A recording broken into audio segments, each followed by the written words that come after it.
Extreme commerce enablers की नहीं है। पहली प्रॉब्लम पहले लोगों की है। अगर दे आर आफ्टर मनी तो मनी ही दिखाएंगे आपको, लुक्रेटिव।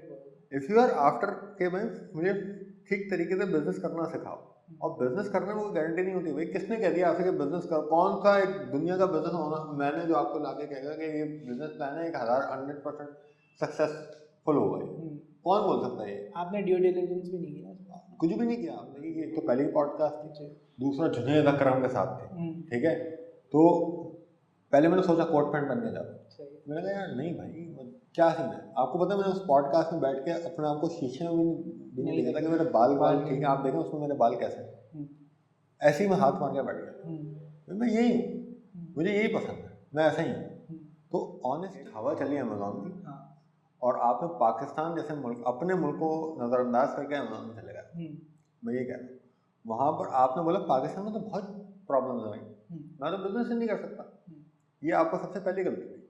आप अमेज़ॉन चले गए, आपने क्या किया वहाँ पर? क्या हुआ? पेपाल लोगों का बंद हुआ है, पेमेंट मुश्किल हो गई, अमेज़ॉन ने स्टोर बंद कर दिया, कोई स्ट्राइक लगा दी, फिर आपने 90% लोगों ने अनएथिकल तरीके से अमेज़ॉन पर मार्केटिंग की। अस्सलाम वालेकुम, क्या कैसे हैं?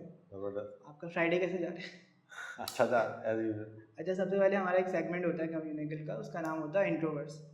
तो इंट्रोवर्स में हम ये करते हैं कि हम गेस्ट को एक सिनेरियो देते हैं, तो वो अपने सिनेरियो के लिहाज से 1 मिनट में वो बताएंगे अपने बारे में, लाइक फ़नी वे या सीरियस वे या उसमें। तो सिनेरियो ये है कि आप अभी किसी यूएसए में फॉर एग्जांपल, एंड आप एक रूम में बैठे हुए हैं और उस रूम में एकदम से चल के गैरी भी आ गए, तो आपको 1 मिनट में उनको बताना है कि आप कौन है, कैसे इंट्रोड्यूस करेंगे। Oh very nice. मैं बहुत नर्वस हो जाऊंगा पहले तो कि गैरी भी से मैं बड़ा इंस्पायर्ड हूँ। मैं उनको ये बताऊंगा कि मैं आपकी जितनी फ़िलासफ़ी है वो मैं, क्योंकि वो इंग्लिश में सारी, और मैं उससे बड़ा मुत्तफ़िक़ हूँ, तो मैं उसको उर्दू में लोगों को समझाने की कोशिश करता हूँ और उसको कल्चरली फिट करके चलता हूँ। एंड देन मैं मार्केटिंग को रीस्ट्रक्चर कर रहा हूँ, मतलब एक्सप्लोर मैंने की है डिफरेंट तरीके से मार्केटिंग को, तो मैं उसको बिल्कुल अलग तरीके से एक्सप्लेन करना चाहता हूँ मार्केटिंग। तो आप इसको उस तरह कह सकते हैं। उन्होंने क्या वर्ड इस्तेमाल किया था मलेशिया के अंदर? किंदा जब मलेशिया के अंदर उन्होंने वर्ड इस्तेमाल किया था मार्केटिंग का, नहीं मार्केटिंग का नहीं, मलेशिया का था व्हाट इज योर विजन, तो सब एक सेंटेंस याद आया, खैर मैं भूल गया। तो वो मैं करना चाहता हूँ मार्केटिंग को बेसिकली बताना चाहता हूँ कि जो मार्केटिंग इस वक्त लोग पढ़ रहे हैं that is not marketing, that is tools. और मैं मार्केटिंग को मैंने बहुत डिफरेंट एंगल से समझा है और उसको मैंने इम्प्लीमेंट किया और काम किया, एंड देन वो मैं कराना चाहता हूँ दुनिया के अंदर। रीस्ट्रक्चर बेसिकली आप रीस्ट्रक्चर करना है, री एक्सप्लोर किया है मैंने मार्केटिंग को। अच्छा, सबसे पहले चीज़ जो मैं आपको फॉलो कर रहा था, तो मैंने कुछ चीज़ देखी। एक वो चीज़ थी कि आपको डिफरेंट लोगों ने डिफरेंट गाइडेंस ली in the early academic journey ना। सबसे पहले आपको किसी ने बोला कि इंटर में कंप्यूटर साइंस कर लो, फिर किसी ने आपको बोला केमिकल इंजीनियरिंग कर लो, फिर आप ICM में गए। तो ये प्रॉब्लम सिर्फ आपकी नहीं है, सबकी है। मतलब जब मैं भी अभी हूँ यूनिवर्सिटी लाइफ में, तो जब मैं A लेवल्स कर रहा था तो मुझे किसी ने बोला यहाँ चले जाओ, इस कॉलेज चले जाओ। फिर जब मैं यूनिवर्सिटी आया तो कोई बोल रहा है IB चले जाओ, यहाँ चले जाओ, फिर डिफरेंट रिसर्च। और हम पूछते किससे हैं? सबसे पहले अपने घर पे पूछते हैं, कज़न से पूछते हैं या दोस्तों से पूछते हैं। यही होता है मेनली अगर हम देखें ना। तो ये एक मुझे लगता है एक बहुत ज़्यादा एक मसला है मेरे लिहाज से कि एकेडमिक गाइडेंस इस तरह से मौजूद नहीं है। तो इसमें आपको क्या लगता है मेन फ्लॉ या इशू है क्या? मेरे हिसाब से प्रॉब्लम नहीं है। मुझे कुछ टाइम पहले लगता था कि ये प्रॉब्लम है, बट लेटर आई अंडरस्टैंड कि ये प्रॉब्लम नहीं है, ये होना चाहिए हर किसी के साथ। यानी अगर उसको पहले से उसका पाथ मिल जाएगा तो वो फेलियर के स्टेप नहीं चढ़ेगा। और मैंने एक चीज़ देखा है कि लोग अगर किसी को अर्ली एज में बिल्कुल ठीक पाथ मिल जाता है या वो सक्सेसफुल हो जाता है और वो आगे जाके अगर अल्लाह न करे उसको कुछ मुश्किलात पेश आती हैं, ऑब्स्टिकल्स आ जाते हैं, या उसने जो प्लान नहीं किया होता उसके लिए तैयार नहीं होता वो, तो फिर उसके बाद उसको संभलना मुश्किल हो जाता है।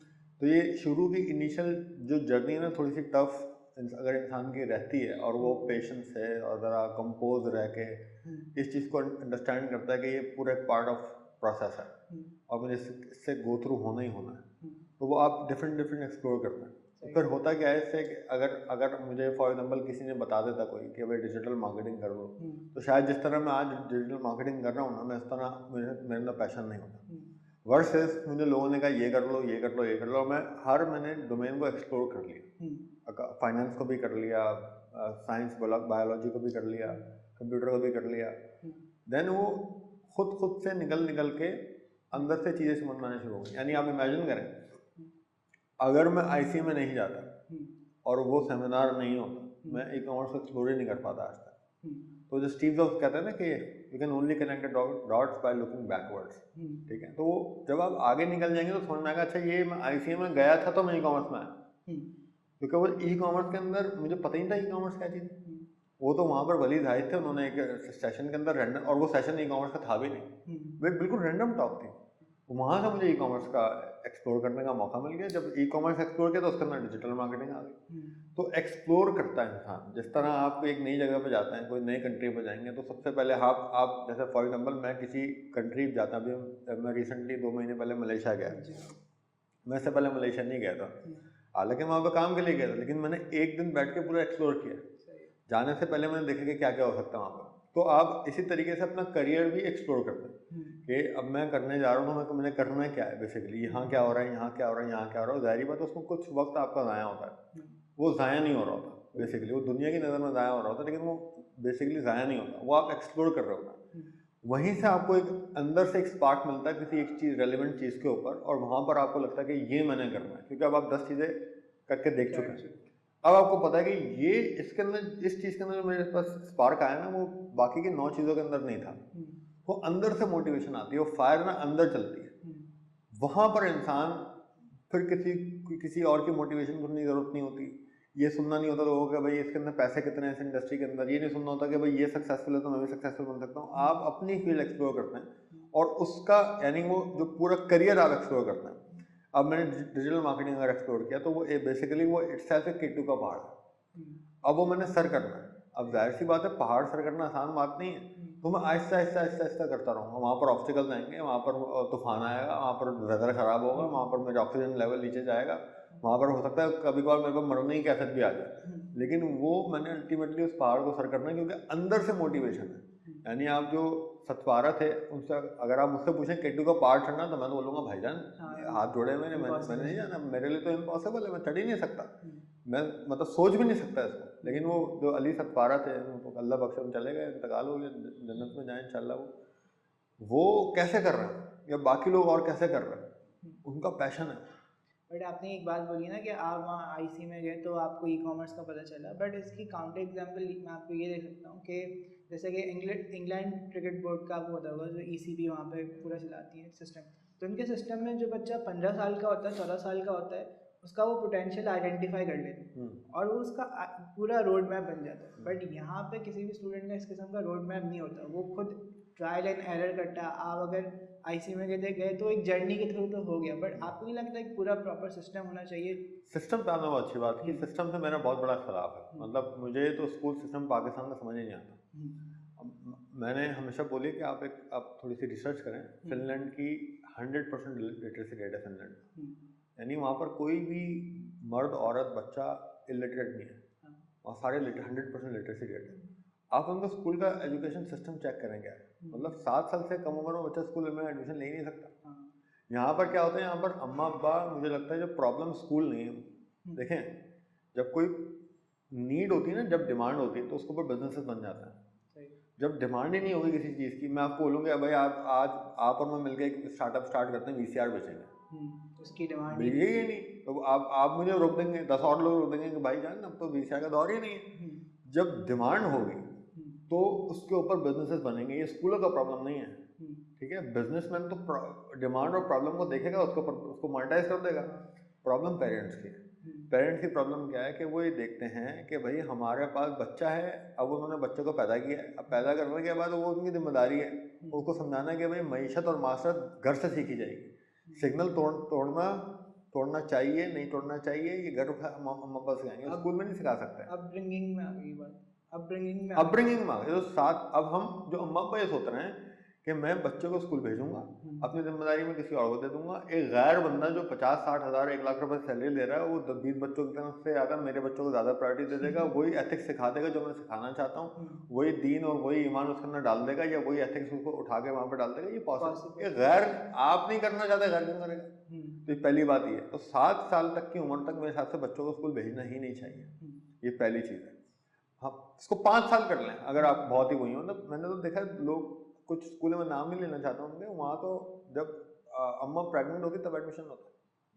बच्चा पैदा होगा तब स्कूल जाएगा, उसको प्रेगनेंसी के अंदर, अभी वो दुनिया में नहीं आया, एडमिशन पहले होगा उसका। पहले से तो ये अगर इस निज़ाम के अंदर अम्मा अब्बा कॉन्फिडेंट हैं, पढ़ा रहे हैं, अपनी जिम्मेदारी किसी घर को देना चाहते हैं, तो शौक से नहीं, इससे होना कुछ भी नहीं है। फिर आप देखें फिनलैंड में क्या होता है, 7 साल से कम उम्र का बच्चा स्कूल नहीं आ सकता।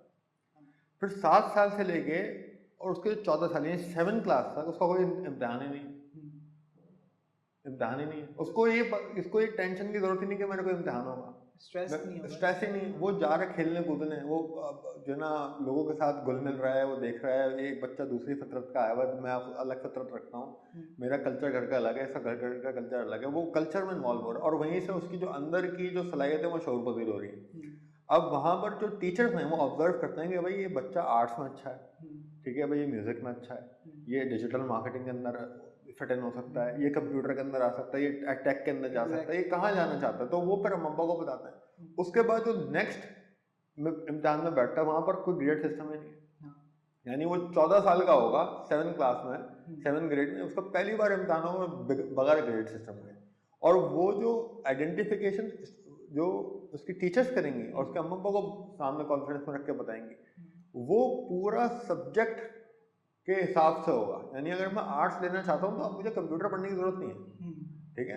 हाँ, बेसिक कुछ चीज़ें जैसे बेसिक मैथ्स आपको पढ़नी आनी चाहिए, आपको बेसिक अंग्रेजी बोलनी, जो अब उर्दू है, पाकिस्तान है तो उर्दू बोलनी आनी चाहिए, कुछ इंग्लिश आनी चाहिए, तो वो बेसिक सब्जेक्ट्स तो आप पढ़ लिया आपने 7 साल के अंदर। उसके बाद आपको सब्जेक्ट मैटर एक्सपर्ट बनना है।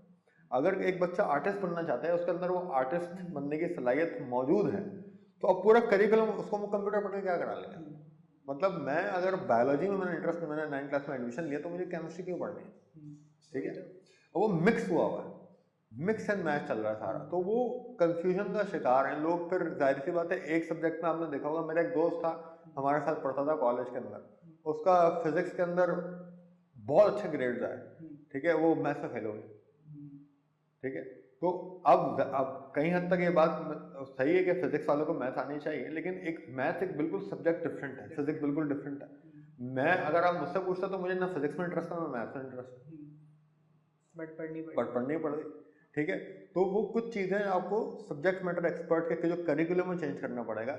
ये अब माँ बाप को शोर होना चाहिए कि वो अपने औलाद को नहीं भेजेंगे भाई, लेकिन जाहिर सी बात है ये आप और मैं बैठ के नहीं फैसला नहीं कर सकते, पूरा मास्टर फैसला करेगा, उसमें वक्त लगेगा।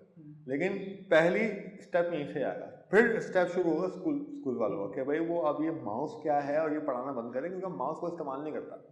और माउस जो है ना 3 साल के बच्चे को भी पता है कि माउस क्या है, उसको चलाना भी आता है। मजे की बात ये, हमारे दौर के, मैं इस वक्त 32 का हूँ, मेरे दौर के अंदर तो माउस मैंने पकड़ा कोई 7-8 साल की एज के अंदर, मुझे तो पता ही नहीं था कि क्या वो बॉल होती थी उसके अंदर। अब तो माउस बच्चे को पता है क्या, वो तो फ़ोन चला रहा होता है, वो बता रहा होता है कि भाई ये कौन सा है, ये कौन सा है, ये कौन सा है, सबको पता होता है, हमसे ज़्यादा पता होता है।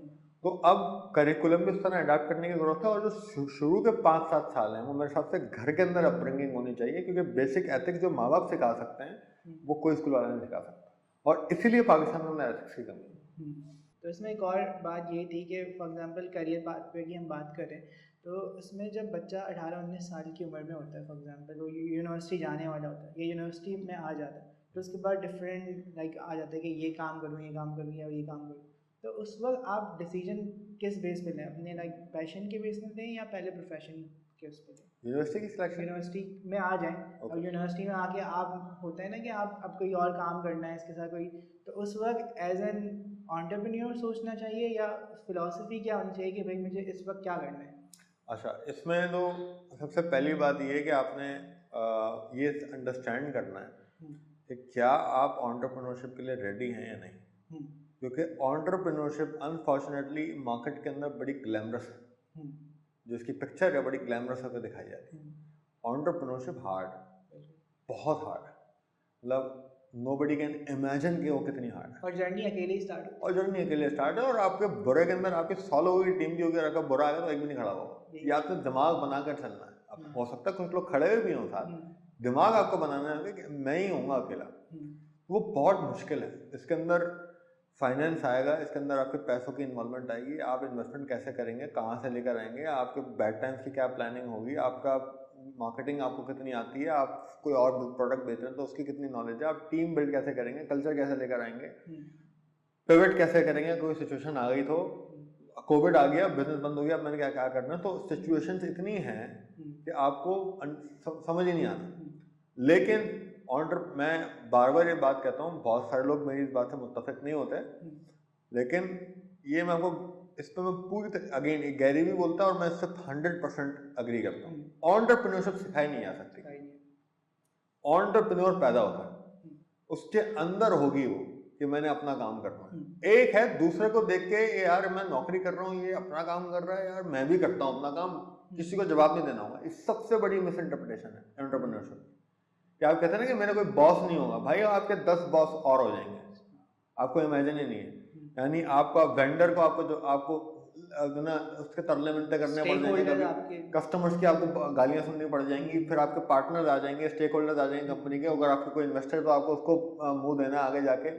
टीम को, एंटरप्रेन्योर को लगता है कि टीम आ गई है तो अब मैंने बोलूंगा उनको कि बेटा मुझे पानी पिलाओ, ये कर, उनको पानी पिलाना पड़ेगा आपको जिस दौर के अंदर आप रह रहे हैं। तो आप उनके पास जाके बैठेंगे, आप उनसे बोलेंगे कि मैं तुम्हारे लिए काम करता हूँ। तो एंटरप्रेन्योरशिप मुश्किल है जॉब से।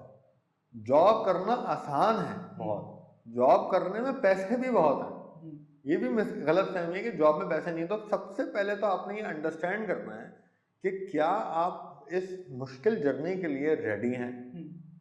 अगर आप रेडी हैं, आप में पूरी एंटरप्रेन्योरशिप, जो रियल एंटरप्रेन्योरशिप है उसको, आप कोई रियल एंटरप्रेन्योर्स को पकड़ें। ये यूनिवर्सिटी की तालीम को मैं गलत नहीं कहता, करनी चाहिए आपको, लेकिन जो बुक में दिखाई हुई है या जो सोशल मीडिया इन्फ्लुएंसर्स होते हैं ना, कुछ चस्के मार रहे होते हैं, उनको आप साइड पे करें। रियल एंटरप्रेन्योर्स के पास जाएं, उनसे बोलेंगे अगर आपको डिफाइन करना एंटरप्रेन्योरशिप को क्या करेंगे, तो वो यही बोलेंगे आपको एंटरप्रेन्योरशिप इज हार्ड।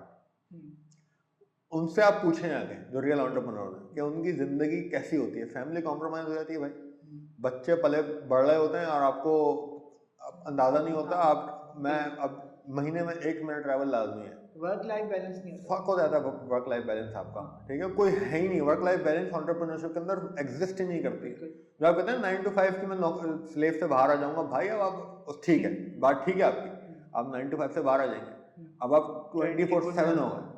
तो ये सारी चीजें करना, अगर आप रेडी हैं इसके लिए कि मैं फैमिली वर्क लाइफ बैलेंस खराब कर दूंगा, मेरा मेंटल पीस बर्बाद हो जाएगा, मैं इस सारी सिचुएशन के लिए रेडी हो जाऊंगा, मैं हो सकता है इस पूरा बिजनेस बिल्ड कर दूंगा और उसके बाद एकदम बैंकरप्ट हो जाऊंगा, मैंने फिर खड़ा होना है। अगर आप इसके लिए रेडी हैं, then you are an born entrepreneur. अब आपको अपनी एंटरप्रेन्योरशिप को पॉलिश करना है। वो किसी यूनिवर्सिटी में आके कर सकते हैं, वो किसी एंटरप्रेन्योर के साथ काम करके कर सकते हैं। मैं तो कहता हूँ किसी एंटरप्रेन्योर के साथ जो काम करके एंटरप्रेन्योरशिप आएगी, उससे ज़्यादा एंटरप्रेन्योरशिप आ नहीं सकती। तो पहले आप फैसला करें कि आर यू एन एंटरप्रेन्योर, और if you are not, then इसमें भी कोई गलती नहीं है। हर एंटरप्रेन्योर को एक बंदा चाहिए, एंटरप्रेन्योरशिप भी अकेले नहीं हो सकती। मैंने अगर की है तो मेरे पास इस वक्त 65-70 लोग हैं, कंपनी में काम करते हैं, तो मुझे वो 65-70 लोगों की जरूरत है, मैं अकेले नहीं कर सकता। तो नौकरी करना कोई गलत बात नहीं है, एंटरप्रेन्योरशिप जो है वो आसान नहीं है। तो दोनों के अपने प्रोज एंड कॉन्स हैं। तो आपने पहले फैसला करना है कि मैंने करना क्या है। अगर मैंने एक अपने सब्जेक्ट मैटर एक्सपर्ट बन के मैंने किसी के विजन में, और सबसे बड़ी चीज़ होती है एंटरप्रेन्योर को विजन की अंडरस्टैंडिंग होनी चाहिए कि उसको विजन, उसका विजन क्या है आपका। मेरे पास अभी मैं आपको बड़ी मजे की स्टोरी सुनाऊं। मेरी कंपनी में एक लड़का काम करता है, वो मेरे पास आया कुछ बात करने के लिए। हाँ, मैं मेरा विजन है कि मैं अपना कुछ करूँ, मैं कभी भी डिस्करेज नहीं करता। तो मैंने कहा व्हाट इज़ योर विजन? कहता मुझे लगता है मैं एंटरप्रेन्योर हूँ। मैंने कहा व्हाट इज़ योर विजन? कहता मुझे बहुत सारे पैसा कमाना है। मैंने कहा ये विजन नहीं होता, you are not an entrepreneur. आप एक एंटरप्रेन्योर को देख रहे हैं और उसके बस पैसों को देख रहे हैं और आप उस पैसों के पीछे हैं।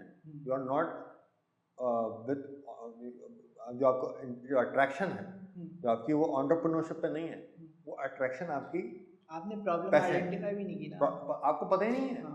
एंटरप्रेन्योरशिप के अंदर प्रॉब्लम ही आइडेंटिफिकेशन होती है, प्रॉब्लम को सॉल्व करता है, उसको मोनेटाइज करना है। एंटरप्रेन्योर्स, मेरे बहुत सारे उस्ताद हैं, अगर मैं उनको उनका पूरा एंटरप्रेन्योरशिप का अगर मैं आपको कुल्लिया दे दूँ ना, तो वो कहते हैं एंटरप्रेन्योरशिप को उन्होंने इतने आसान तरीके से डिफाइन किया है। वो कहते हैं एंटरप्रेन्योर प्रॉब्लम ढूंढेगा, उसका सोल्यूशन निकालेगा और उसको मोनेटाइज कर देगा, and he will be ready for everything. Everything, वो हर चीज खोने के लिए तैयार है। ये एंटरप्रेन्योरशिप। तो अगर आप एक प्रॉब्लम को ढूंढ के सोल्यूशन लेकर आ सकते हैं और उसके पैसे चार्ज कर सकते हैं and you are ready for everything, then you are an entrepreneur. अच्छा, इसमें एक और चीज़ ये थी कि जो यहाँ पे एंटरप्रेन्योरशिप की जो वेव स्टार्ट हुई थी वो 18-19 से स्टार्ट हुई थी, और वो ई कॉमर्स की वजह से ही हुई थी, मुझे जो जहाँ तक समझ आ रही है बात। जब इनेबलर्स एंड एक्सट्रीम कॉमर्स आए थे तो हर किसी को लगा कि वो ये काम कर सकता है, तो उसकी वजह से भी कुछ मिसकंसेप्शन आई होगी कि हर कोई ये काम कर सकता है। बट अगर मैं जैसे कि आप हो गए, आपने महाशहजाद का सुना होगा जो बस करो के फाउंडर हैं, वो हो गई सबसे बड़ी एग्जांपल जो मार्क जुकरबर्ग के जो लोग देते हैं, ये सब इना में ड्रॉप आउट थे, सही है, जो यूनिवर्सिटी नहीं है, हाई कॉलेज नहीं गए, बट स्टिल उन्होंने अपना जो यहाँ पे एक और अभी है जानी बिरयानी का, आपने कहीं नाम सुना होगा, वो भी यूनिवर्सिटी नहीं है, वो निक्सर कॉलेज से पढ़ के वो अपने बिजनेस में वेंचर कर लिया। तो इससे क्या ये मिसकंसेप्शन है, या आपको लगता है कि यूनिवर्सिटी जाना सही है, या अपने लिहाज की भी कर सकते हैं इस तरह काम, या हर किसी का अपना अपना अलग पाथवे होता है? ये देखें, दो तरीके के एक्सट्रीमिस्ट दिमाग है। एक कहता है यूनिवर्सिटी जाना ही नहीं चाहिए, और एक कहता है यूनिवर्सिटी जाना ही जाना चाहिए। मैं कहता हूँ कि एक्सट्रीमिज्म इसमें अख्तियार नहीं करनी चाहिए, आपको फैसला करना चाहिए आपके हालात और वाक़यात। अगर आपके पास यूनिवर्सिटी जाने के पैसे ही नहीं हैं और आपको पता है कि आप एंटरप्रेन्योर हैं और आप कुछ और कर सकते हैं, ये तो मैं पैसे यूनिवर्सिटी में क्यों भरूँ, मैं उसकी मार्केटिंग क्यों ना करूँ, या मैं उसको बिजनेस क्यों ना बिल्ड करूँ साइड के ऊपर। एक ये दिमाग। बट डिग्री का भी तो होता है ना एक फिनोमेना। डिग्री है तो आपको एंटरप्रेन्योरशिप में चाहिए ही नहीं भाई, मतलब डिग्री करके क्या करेंगे आप? एक होता है ना कि मेरे पास ये डिग्री है, एक फैमिली। अब अगर आपको बाहर जाना है, ठीक है, अगर आपको वीज़ा लगवाना है तो फिर आपकी वो फॉर्मेलिटी के हद तक डिग्री रहेगी ना, तो फिर आप वो करते हैं, उसको कोई मसला नहीं। लेकिन यूनिवर्सिटी के अंदर एंटरप्रेन्योरशिप जो again you are bachelors of entrepreneurship, university का हम नाम नहीं लेते, अगर आपको देना ले लें। हालांकि मैं उस यूनिवर्सिटी में गया भी हूँ, ठीक है, और मैंने इसी बैच को एंटरप्रेन्योरशिप के बैच को मैंने एक टॉक भी दी थी, तो मुझे तो समझ नहीं आता एंटरप्रेन्योरशिप जो यूनिवर्सिटी में पढ़ाई जा रही होती, मेरे हिसाब से एंटरप्रेन्योरशिप तो पढ़ाई नहीं आ सकती।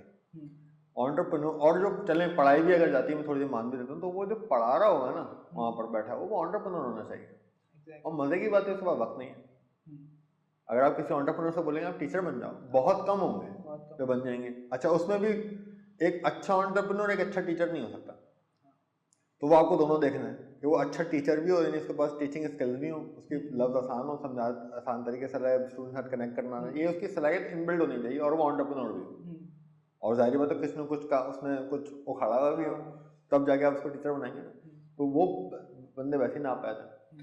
तो पहली मेरा तो इख्तलाफ ये है कि जो एंटरप्रेन्योरशिप पढ़ा रहा है वो सिर्फ बुक को ट्रांसलेट करके कुछ एग्जाम्पल के साथ कर रहा है, तो ये तो मेरे ख्याल से वेस्ट ऑफ टाइम है। एंटरप्रेन्योर अगर आपको बनना है तो आपको जो डिग्रीज चाहिए वो रेलेवेंट इंडस्ट्री की होनी चाहिए, जैसे कि डिजिटल मार्केटिंग, जैसे कि आप आर्ट्स में चले जाएँ अगर आप डिज़ाइनिंग की फील्ड में जा रहे हैं, जैसे आप फाइनेंस में चले जाएँ अगर आप एंटरप्रेन्योरशिप फाइनेंस की फील्ड में करना चाहते हैं, आपने कोई लॉ फर्म बनानी है तो आप डिग्री कर लें लॉ की, तो आपका जो बिजनेस, जो आप जिस पे बिजनेस बेस करता है उसका मेन कोर बिजनेस होगा, आप उसके ऊपर आप डिग्री करें। एंटरप्रेन्योरशिप के ऊपर डिग्री करना मुझे तो समझ में नहीं आता, क्योंकि एंटरप्रेन्योरशिप आपको एक्सपीरियंस आएगी, बैलेंस शीट पढ़ना आपको यूनिवर्सिटी सिखा देगी, लेकिन उस बैलेंस शीट पढ़ने के बाद मैंने करना क्या, ये एक्सपीरियंस सिखाया।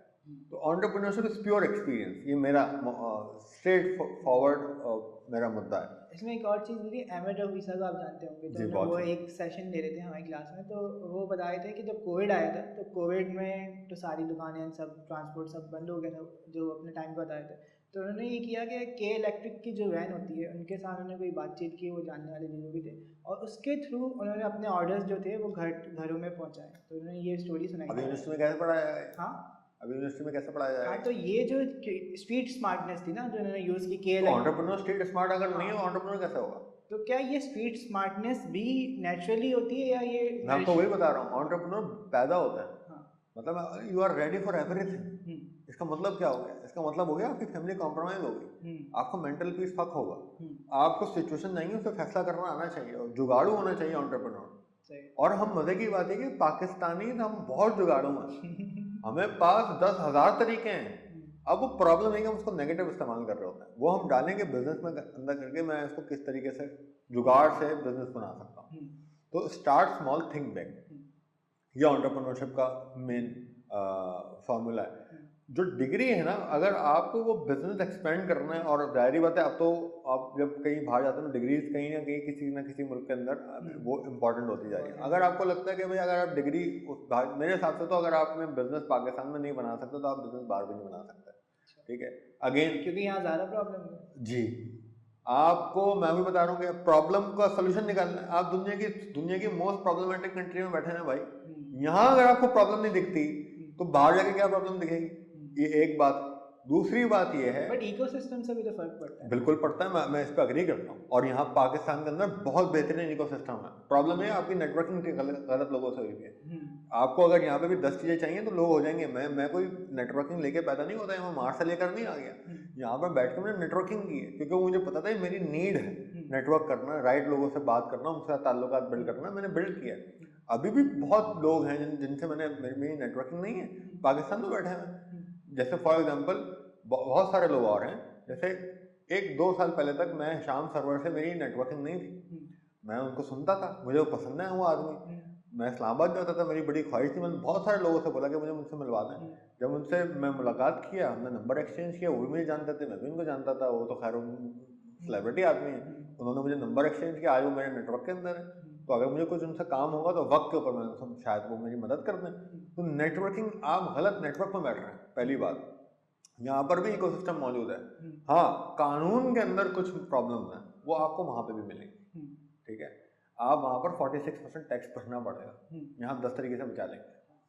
तो वहाँ पर अपनी प्रॉब्लम है, यहाँ पर अपनी प्रॉब्लम है। ये एक बात है जो मैं आपको बताई कि पाकिस्तान के अंदर प्रॉब्लम्स हैं और आप यहाँ ज़्यादा अच्छी एंटरप्रेन्योर बनना है तो यहाँ ज़्यादा वो है, गोरे पागल नहीं यहाँ पर आ रहा। पहली चीज़। दूसरी चीज़ ये है कि पाकिस्तान के अंदर बहुत कम लोग हैं जो इंटेलेक्ट रखते हैं परसेंटेज में। तो अगर आप उन लोगों में से आते हैं तो यू आर ऑन 5% लोगों में से। आप अमेरिका जाएंगे ना, या ये वही वाली बात है, यहाँ पर हर बंदा काड़ा है और आप हर बंदा अंधा है और आप कोई 5% लोग काड़े हैं, मैं भी काड़ा हूँ, ठीक है। वहाँ पर जब बच्चा पैदा होता है ना तो वो 2 आंखें लेके पैदा होता है, इतने लिटरेसी रेट वहाँ पर ऊपर है।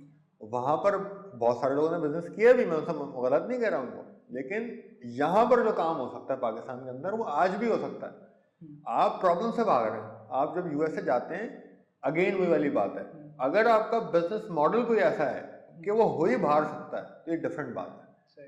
ई कॉमर्स की बात करते हैं, बहुत सारे लोगों ने, आप मेरी कुछ पुरानी वीडियो उठा के देखें, मुझे तो बेवकूफ़ बोलते थे पाकिस्तान में ई कॉमर्स नहीं हो सकता, आज क्यों कर रहे हैं सारे बैठ के, कर रहे हैं ना।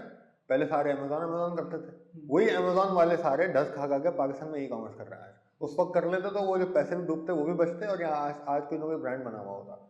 तो पाकिस्तान में प्रॉब्लम्स हैं, इसका सोल्यूशन निकालो। आपने एक बात बोली कि नेटवर्किंग करनी नहीं आती, तो स्टूडेंट्स को आप क्या 3 टिप्स देंगे कि वो अपनी नेटवर्किंग बेटर कर? सबसे पहली चीज़ जो कॉन्फ्रेंसेस होती हैं वहाँ पर सिर्फ तालियां बजाने ना है, ठीक है। वो कॉन्फ्रेंसेस अटेंड करें, कॉन्फ्रेंसेस अटेंड करना, सेशंस अटेंड करना बहुत ज़रूरी है, लेकिन वहाँ सिर्फ तालियां बजाने ना है।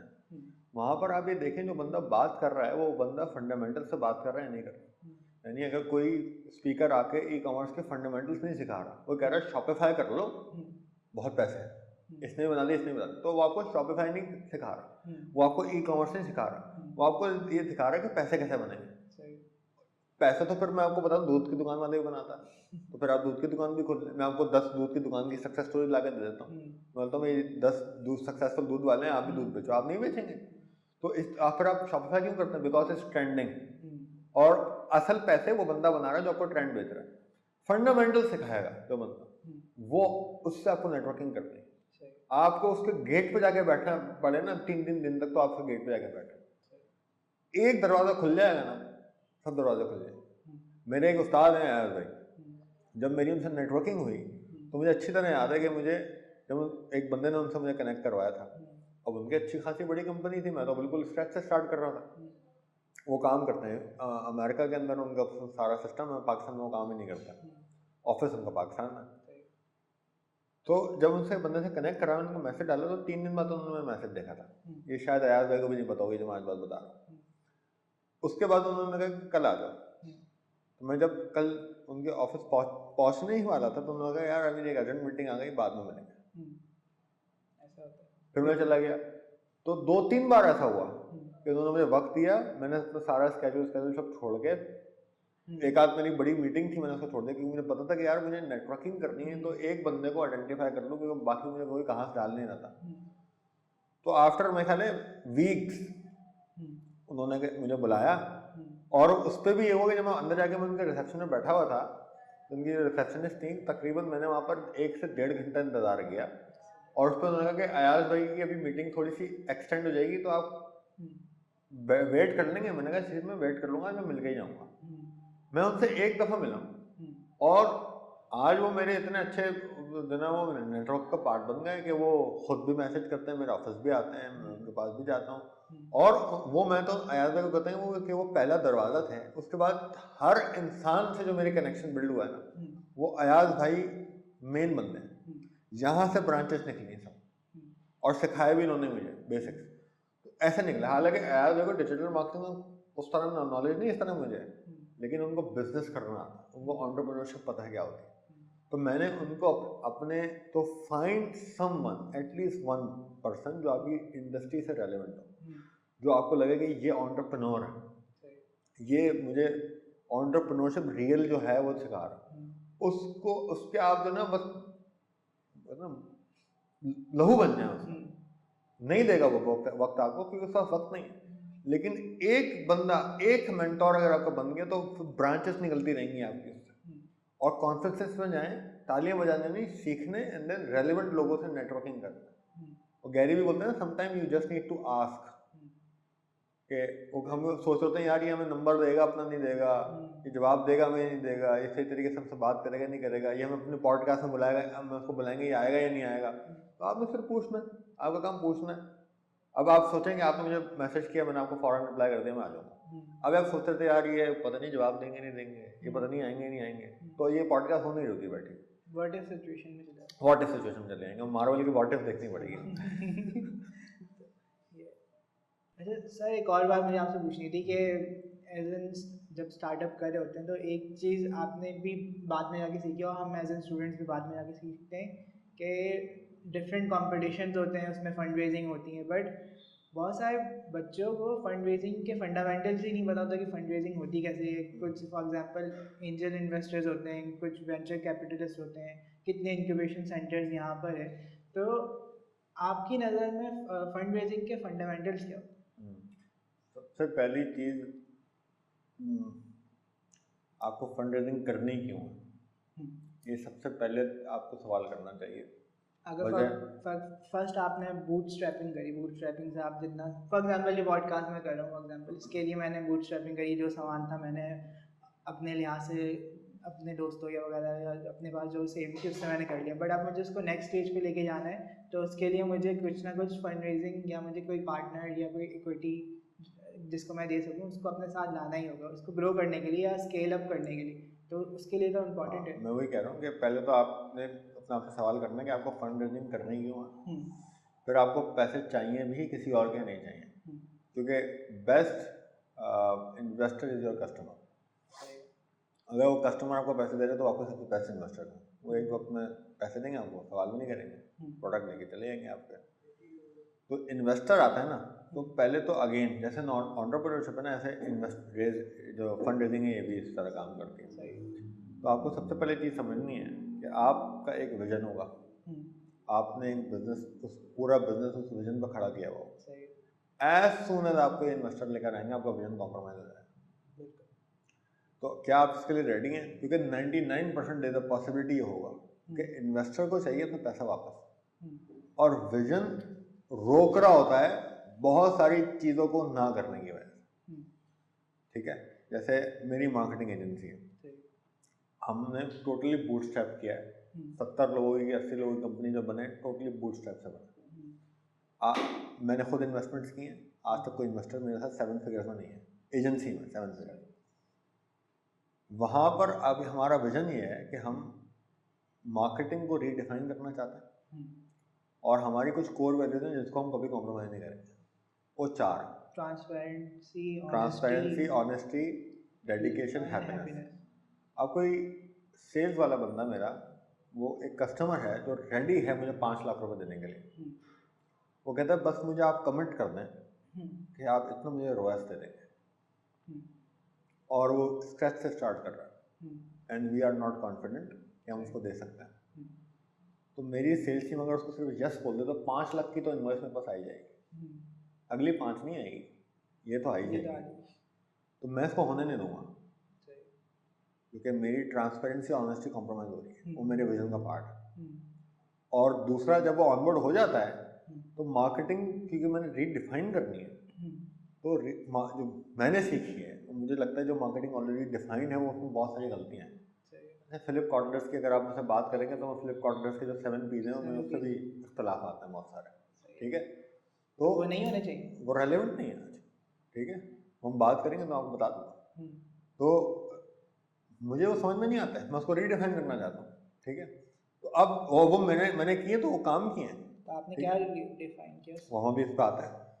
तो अब मैं उसी तरीके से मार्केटिंग करूँगा जिस तरीके से मुझे मार्केटिंग आती है, या मैंने मार्केटिंग को सीख के इम्प्लीमेंट करके उसमें से केस स्टडीज निकालनी है।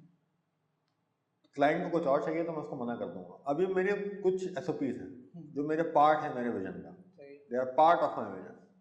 इन्वेस्टर अगर आ गया और भाई हम ऑनबोर्डिंग नहीं कर पा रहे हैं, हमारे पास कुछ लोग ऑफबोर्ड हो रहे हैं इस चक्कर के अंदर, तो वो तो बोलेगा भाई आप पैसे नहीं कमा रहे हैं, मेरा रिटर्न ऑफ इन्वेस्टमेंट का है, विजन कॉम्प्रोमाइज हो जाएगा।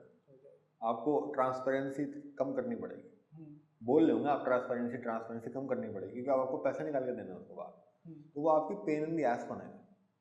फिर 10 चीज़ें होंगी, अपने बंदे प्लान करेगा, तो आप जाके तेरा, मैं जो जो फंड रेजिंग करना चाहता है मैं उसको एक सीरीज सजेस्ट करता हूँ, इंडिया की है, कॉल्ड द पिक्चर्स। वो आप देखें, उसमें बहुत सारी टर्म्स से आप वाकिफ हो जाएंगे कि क्या क्या उसमें टर्म्स होती हैं और क्या क्या मुश्किलात आती हैं इन्वेस्टर लाने में भी और करने में भी, और इन्वेस्टर हैंडल करने में भी। तो अगर आप उस सब चीज़ों के लिए तैयार हैं, आप विजन पे कॉम्प्रोमाइज़ नहीं करेंगे, सारी आपने टर्म शीट के अंदर एसआर के जब साइन करने से पहले आपने सारी बात कर ली, और आप उस पेन इन द एस को एब्जॉर्व करने के लिए तैयार, देन आप जाएंगे फंड रेजिंग की तरफ। ये पहला स्टेप है, ये कोई नहीं बताता। अब है फंड रेजिंग कैसे करनी है। तो सबसे पहले आपने इन्वेस्टर को ढूंढना जो आपके उस विजन के साथ अलाइन हो, वो नहीं जिसको आप पैसे बहुत पड़े हो, वो इन्वेस्टर होगा। मोस्ट लाइकली वो आपका इंडस्ट्री का ही बंदा होगा। इंडस्ट्री ज़रूरी नहीं है, इंडस्ट्री का बंदा हो सकता है वो अपने पोर्टफोलियो को पिवट करना चाह रहा हो सकता है कि वो किसी और चीज़ के अंदर भी कोई चीज़ देखता हो जो आपके साथ मैच करती है, तो वो आपके विजन पर लाइन होना चाहिए। उसके बाद आप उसको पूरा बिजनेस मॉडल ट्रांसपेरेंसी से बताएंगे कि ये सारे मेरे मामला हैं, मैं भी एक बड़ा बिजनेस में नाम नहीं ले रहा, उनके साथ इन्वेस्टमेंट राउंड के अंदर बड़ी खराबी हुई है, उनके फाइनेंस में कुछ नंबर ख़राब थे, तो उन्होंने वो इन्वेस्टर को पिच करते हुए नंबर खुद दिखाते हैं और ड्यू डिलिजेंस में कुछ निकलता, तो वो ख़राबी नहीं होनी चाहिए। आप ट्रांसपेरेंसी आप दिखाएं, उसको अपना विजन बताएं, उसके बाद आप उसको एक्विटी दें, तो अपनी टर्म्स को पहले तय करना है।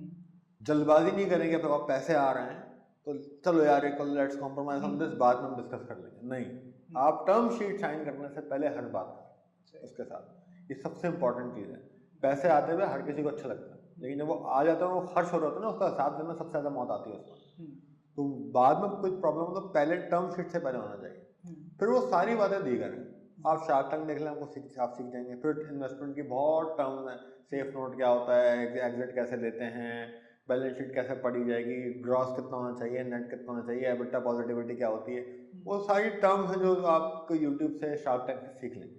ये वो 2-3 चीज़ें तो आपको पहले समझनी है, उसके बाद आपने फंड रेजिंग में करना। मैंने भी की थी, और मुझे मेरे बहुत सारे उस्तादों ने मना किया कि भाई तुम नहीं करो, you don't need investors, you don't need investors. उस वक्त हमें ज़रूरत थी, उस वक्त मैंने जिस वक्त मैंने इन्वेस्टमेंट टेस्ट करी, उस वक्त तो शार्क टैंक का किसी पाकिस्तानी को पता भी नहीं होता शार्क टैंक होता क्या है।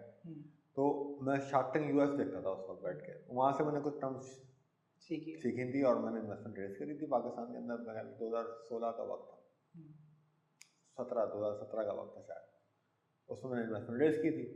उसके इन्वेस्टमेंट रेज करने का समझ में आ गया भाई कि विजन भी थोड़ा कॉम्प्रोमाइज़ हो रहा है, मुझे डिक्टेशन भी मिल रही है ऊपर से, और जाहिर सी बात है जब नंबर्स अगेन शुरू में नंबर्स अच्छे नहीं होंगे तो आपको नंबर्स को जस्टिफाई करने के लिए उनकी 2-3 सुननी भी पड़ेगी। तो जब उनकी 2-3 सुननी पड़ेंगी then you are compromising on your vision. तो ये तमाम चीज़ें मद्देनजर पहले रखनी चाहिए। देन बाकी टर्मिनोलॉजी पिच डेक अच्छी होनी चाहिए, एग्जिट प्लान क्लियर होना चाहिए उसके अंदर कि इन्वेस्टर को एग्जिट कैसे मिलेगा, ठीक है। कंपनी अगर आपने बेचनी है तो क्यों बेचनी है, किसको बेचनी है, वो पूरा एग्जिट प्लान कि आप बिजनेस को एग्जिट कैसे करेंगे। अगर आपको बिजनेस एग्जिट भी नहीं करना तो बिजनेस प्रॉफिटेबिलिटी क्या होगी, एबिटा पॉजिटिविटी मैंने कैसे लेकर आऊँगा, उसका पूरा रोड मैप क्या होगा। अगर मैं लॉस कर रहा हूँ तो अगले साल में कम लॉस कैसे करूँगा, मैं कौन सा ऐसा मंथ होगा जहाँ पर मैं अपना ब्रेक इवन टच कर जाऊँगा, कौन सा ऐसा मंथ होगा जहाँ पर मैं एक्स नंबर ऑफ रिटर्न मैं आपको वापस कर दूँगा। तो ये पिक्चर क्लियर होनी चाहिए आपके दिमाग में before pitching to any investor. Idea को इन्वेस्टमेंट अब नहीं मिलती, पुराने 2-3 साल पहले मिल जाती थी, अब नहीं मिलती। अच्छा, इसमें एक और बात थी कि अभी आप जैसे कह रहे थे कि 7 P's जो है आपको लगता है एप्लीकेबल नहीं है, तो इसकी जगह क्या एप्लीकेबल है? ठीक है, तो बहुत सारी चीज़ें हैं उसमें, कुछ में तो कुछ डिबेटेबल है, लेकिन एक चीज़ इसको 7 P's में बोलते हैं, एक प्रोडक्ट। आपका प्रोडक्ट इतना अच्छा होना चाहिए कि वो बिक जाए। आज के दौर में प्रोडक्ट तो नहीं खरीदता, सोल्यूशन खरीदता है। तो आज आप प्रोडक्ट बेचने निकले, एप्पल प्रोडक्ट नहीं बेचता भाई, एक्सपीरियंस बेचता, तो प्रोडक्ट नहीं बिकता आज। बहुत छोटे मोटे कुछ चीज़ रह गई है जो ट्रेंड में आती है ज़रूरत के अकॉर्डिंगली, वो भी सोल्यूशन होता है, ठीक है। तो अगर आप एड्स के ऊपर भी तो प्रोडक्ट बेचने निकलेंगे ना, मैं देखता हूँ कितने लोग खरीदते हैं आपसे, सोल्यूशन बेचेंगे। आप यहाँ तक देखें कि आप जब चाय के होटल में बैठे हुए होते हैं तो अब जो कोई और भी कोई बंदा बेचने आता है ना, वो प्रोडक्ट नहीं बेच रहा होता, सोल्यूशन बेचेगा आपको। वो इतर वाले पहले इतर बेचते थे कि सऊदीया से आया फलाना, अब नहीं होता कोई, अब बोलेगा खुशबू नहीं आएगी इसकी, सोल्यूशन दे रहे हैं हम आपको, ठीक है। तो प्रोडक्ट नहीं बिकेगा। आप मग्स बेचने शुरू जाएंगे, 1 लाख कंपनी है मग्स बेचने पे, आप फ़ोन बेचेंगे तो 10 कंपटीशन खड़ा हुआ है, आप बैग बेचने जाएंगे 1 लाख कंपटीशन खड़ा हुआ है, टेप फर्नीचर बेचने जाएंगे 1 लाख पर बैठा हुआ। तो सोल्यूशन क्या है? अब यही टेबल है, मैं बोलूँगा यार ये इसको मूव करना थोड़ा सा मुश्किल है मेरे लिए, मैं मूवेबल टेबल बना देता हूँ। तो ये अब मैंने सोल्यूशन दिया, लोगों ने मुझसे टेबल नहीं खरीदा, वो 10 लोग और बेच रहे हैं, मैंने उनको सोल्यूशन बेचा। और ये इतना बारीक बाल बराबर का फर्क है इन 2 बातों में कि प्रोडक्ट जब आप बेचने जाएंगे तो अपने एड्स के थ्रू या अपनी मार्केटिंग के थ्रू जो कम्युनिकेट करेंगे वो प्रोडक्ट को एम्फसाइज करके बेचेंगे, नहीं बिकेगा। तो इसमें 2 चीज़ होती हैं, एक प्रोडक्ट ओरिएंटेड होता है, कस्टमर ओरिएंटेड होता है। कस्टमर ओरिएंटेड, तो ये प्रोडक्ट नहीं है, फिर वो कहते हैं प्राइस। मैं आपको बताऊँ कि कोई प्राइस का कोई सीन ही नहीं आया, प्राइस मैटर नहीं करता, कोई मैटर कभी भी मैटर नहीं किया प्राइस, इट्स वैल्यू। अगर प्राइस मैटर नहीं करता तो फिर बायर पर्सोना कैसे बनेगा? बायर पर्सोना में प्राइस की बात कहाँ से? फॉर एग्जांपल आप बोल रहे हैं कि आपके बायर पर्सोना में जो आपकी टारगेट है वो हाउस वाइफ है, तो उसके लिए कोई ना कोई तो प्राइस है। नहीं, देखें वो बात दीगर है, वहाँ पर तो आपने, अगर आपका बायर पर्सोना के अंदर कोई मिडिल क्लास लोग आते हैं तो जाहिर होता है आप हाई हैंड तो नहीं बेच सकते। तो ये तो आपको पीछे चले जाएंगे। आप जब बिजनेस करने जा रहे हैं तो आपको वहाँ पर सेट करना है कि मेरी ऑडियंस क्या है। अगर मैंने इम्तियाज़ मार्केट बनानी है तो मास ऑडियंस के लिए, ठीक है, तो बायर पर्सोना मेरा मास ऑडियंस पे बनेगा। ये फैसला मैं पहले करके आया हूँ, बायर पर्सोना बनाते हुए नहीं कर रहा मैं, ये फैसला ये पहले करके आया हूँ कि मैं मास ऑडियंस के लिए खुलना चाहता हूँ।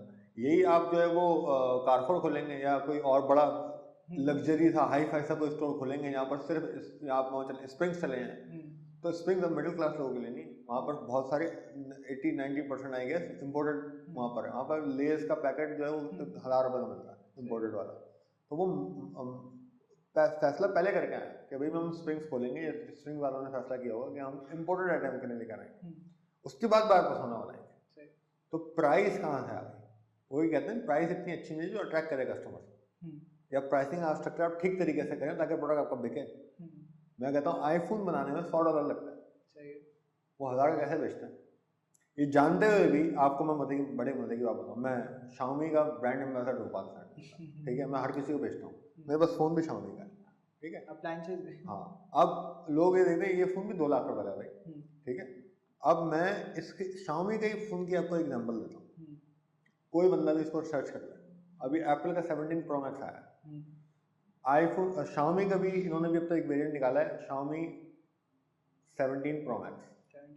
आप दोनों को कंपैरिजन करना है और आप मुझे जवाब देंगे आपको कौन सा प्रोडक्ट चाहिए फीचर्स के accordingly, yet people are buying Apple. वो महंगा भी है Xiaomi से, उसके अंदर फीचर भी Xiaomi से कम है, लेकिन yet people are buying Apple. Why?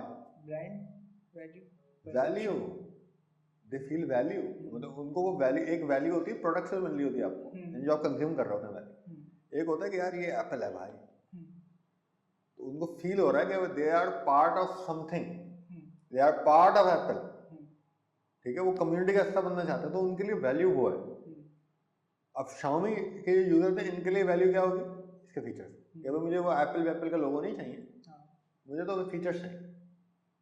तो today is not price, today is value. आप वैल्यू क्या दे रहे हैं कस्टमर को? आप कस्टमर को बोलेंगे ये प्रोडक्ट इतने का कभी भी नहीं खरीदे, आप कस्टमर को उसकी वैल्यू दिखाएं, आपको 3 गुना ज़्यादा पैसा दे देगा आज भी। और प्लेसमेंट वगैरह भी मैटर नहीं करती।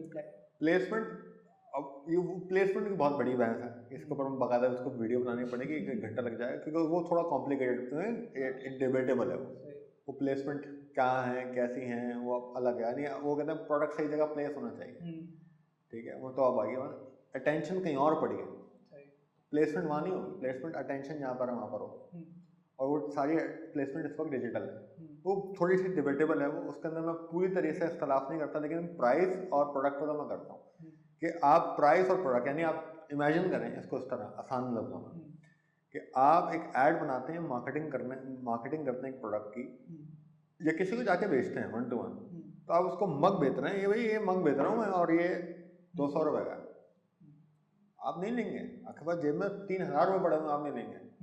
लेकिन अब ये किसी को ऐसा बोलेंगे कि भाई ये दुनिया का वाहिद मग है और ये टूट नहीं सकता और ये 1000 रुपये का, शायद आप अभी भी खरीदेंगे नहीं, लेकिन आप सोच लेंगे, दिमाग में जाएगा कि भाई टूट नहीं सकता, मतलब असल में प्रॉब्लम है टूटने का, या आपको माइक्रोवेव करने गर्म नहीं होगा, या आप चाय पकड़ने गर्म नहीं होगा, एक कप 1000 रुपये का, आपसे 10 लोग खरीद लें, क्योंकि 10 लोगों को वो सोल्यूशन चाहिए और वो सोल्यूशन की वैल्यू को समझ के आपको पैसे देते हैं।